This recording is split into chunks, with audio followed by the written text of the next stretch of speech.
पहला शेर है, आओ बनाए हम खुशियों का आशियाना। आओ बनाए हम खुशियों का आशियाना, तकरारे जिल्लत कहीं बाहर छोड़ाए। तेरे आंसू जो बनाए मेरी आंखों को आशियाना। तेरे आंसू जो बनाए मेरी आंखों को है कसम यारा रब की, तेरे हर गम को पनाह दूं। ऐ जिंदगी यूं तो तुमसे कोई शिकायत नहीं, ऐ जिंदगी यूं तो तुमसे कोई शिकायत नहीं, सब्र को ही जिंदगी बना दिया, बस इतनी सी शिकायत है। बुजुर्गों ने समझाया सब्र का फल मीठा होता है। बुजुर्गों ने समझाया सब्र का फल मीठा होता है, पर इतना ना समझाया कि ज्यादा पकने पर सड़ भी जाता है।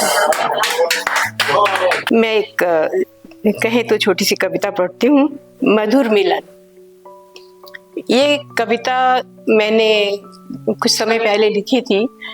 तो कोई कहानी पढ़ रही थी कि राजस्थान में अक्सर ऐसा होता है कि शादी हो जाती है, घूंघट होता है और ज्यादातर लोग आर्मी में जाते हैं, और उसी का ही एक वर्णन है, मधुर मिलन। ये कोमल काया रंग धवल। अब आप इसका मतलब खुद समझने की कोशिश करें। ये कोमल काया रंग धवल, मोहक अधर नासिका प्रखर। नायिका है या वो नवविवाहिता है, तो उसने सुना कि उसके जो पति है, जो समर में चले गए थे, युद्ध में चले गए थे, और वो वापस आए हैं। तो वो दौड़ती हुई गांव के किनारे पहुंच जाती है उनसे मिलने के लिए, और अचानक उनका सामना हो जाता है उनसे। तो उनको देख करके एकदम अचंभित से हो जाते हैं उसके पति कि ये कौन है इतनी खूबसूरत लड़की, बिकॉज उसने तो उसकी शक्ल भी नहीं देखी होती जाने से पहले। तो ये बात है, ये कोमल काया रंग धवल, मोहक अधर नासिका प्रखर, चिबुक प्रतिबिंबित करे दर्द। चिबुक ठोड़ी, तो उसकी जो है ऐसी होड़ी तीखी सी ठोड़ी है जो बताती है कि हाँ, उसका गुमान है अपनी खूबसूरती का। तो चिबुक प्रतिबिंबित करे दर्प, टीका जड़ित ललाट उत्कृष्ट। ललाट माथा, तो उसके ऊपर वो पहनते हैं ना मेखला, तो वो उन्होंने पहना हुआ है। हे मृगनयनी भयभीत हो क्यों। उसको देखते ही वो डर सी जाती है, तो कहते हैं कि हे मृगनयनी भयभीत हो क्यों, क्या देखा तुमने मुंह को क्यों। ऐसा क्या देख लिया कि तुम एकदम चुप हो गई।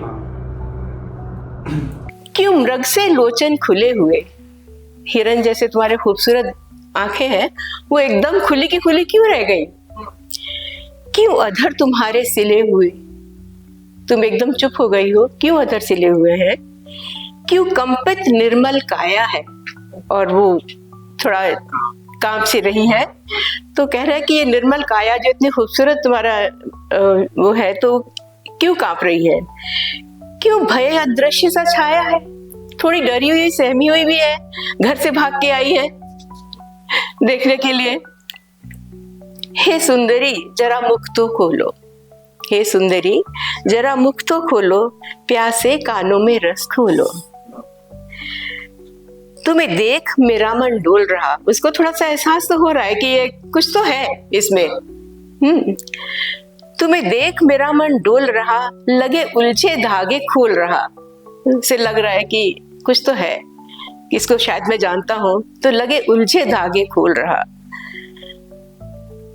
तुम सत्य हो या कोई हो धोखा, क्या सच में तुम एक, क्या क्यों कहीं स्वप्न नहीं कोई है खोखा। क्या मैं सपना तो नहीं देख रहा ऐसे फालतू सा कुछ। क्या उतरी सीधी स्वर्ग से हो कौन कहां से आई हो, किसका संदेशा लाई हो। इतना सुनते दो अधर हिले, कांपे लेकिन कुछ कह ना सके। लज्जावश नैनों में प्रेम के दीप जले, लज्जावश पूरे खुल ना सके। इतने में सुदृढ़ दो हाथ बढ़े, नैनों में जलधर उमड़ पड़े। सदियों से जमे जल प्रपात, जो गर्म हवा से पिघल पड़े। वो एकदम उसकी आंखों से झरझर आंसू बहने लगे। बोली वह अर्धबंद आंखों से, आंखें उसकी शर्म से झुक गई, विस्मृत सी खोई ख्वाबों में। हे नाथ तुम्हारी हूं सहचर, हे नाथ तुम्हारी हूं सहचर, कर छोड़ गए मुझको तुम वर। बिन घूंघट खोले चले गए, सरहद पर लड़ने समर गए। बीता प्रतीक्षा में मेरा हर पल, अश्रु बहते थे मेरे अविरल। हे प्रिय मुझे अपनाओ तुम, कभी छोड़ मुझे ना जाओ तुम। आई होप आप लोगों को पसंद आई होगी।